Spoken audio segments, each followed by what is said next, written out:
Ed, not what we want to see, is it? Not really. No, because the farmers are starting to slowly get back into the fields. And of course, that means, we're looking at the corn. We are looking at the corn, Tegan, and over the last week to 10 days, there's been a lot of progress. Which is great. Yes, I think the majority of the corn is planted. We've had some replant corn to fill in some wet spots and some poor stands. We've had a lot of soybeans go out in the last week, and we're seeing emerged beans now. So a lot of progress, and that's all good. However, today, we want to concentrate on this corn crop. Yes. We are weeks behind schedule where we should be in the growth and development of the corn crop. So there's some things that I want to talk about today that will help take some immediate action to try to speed up the growth and development of this corn crop. Because it's shortened quite a bit now. It is. We're way behind where we should be. So I pulled a plant out of the field this morning. This plant is at the V5 corn or growth stage, V5, V6, somewhere in there. This plant happens to be fairly off color, and we're seeing some striping in the leaves. May not show up on the camera, but we're seeing some zinc and sulfur deficiencies in some of these cornfields. I want to talk about how to correct that and improve the growth of the plant.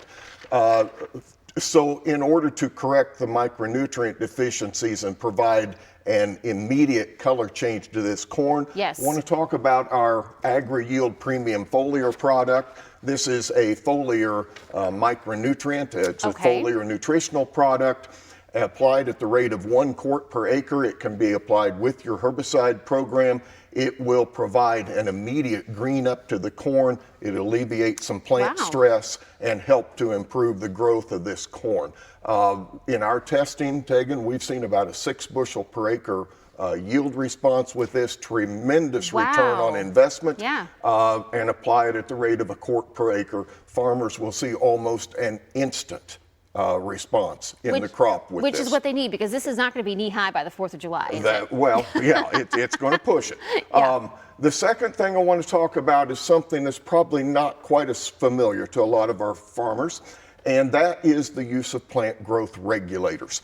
Products such as Rise Up and Triad are plant growth regulators, and what those do is to improve the above ground growth of the plant. They improve the stalk diameter, and they will also expand the root mass. All of those things very important right now to try to get this crop off to a better start than where it is.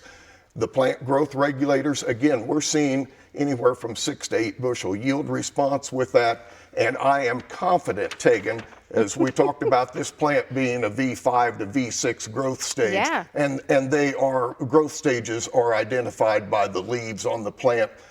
We can add 1.5 to 2 growth stages to the plant with the addition of a plant growth regulator, and hopefully get that plant to tassel and pollination before the hot, dry weather hits this summer. Right, which is exactly what we need. And of course, with more rain this weekend, hopefully the farmers can kind of wrap things up heading into next week. We hope so. Well, Ed, thank you so much for joining us this morning. This segment was brought to you by Logan Agri Services, and hopefully those farmers can get back into the fields next week.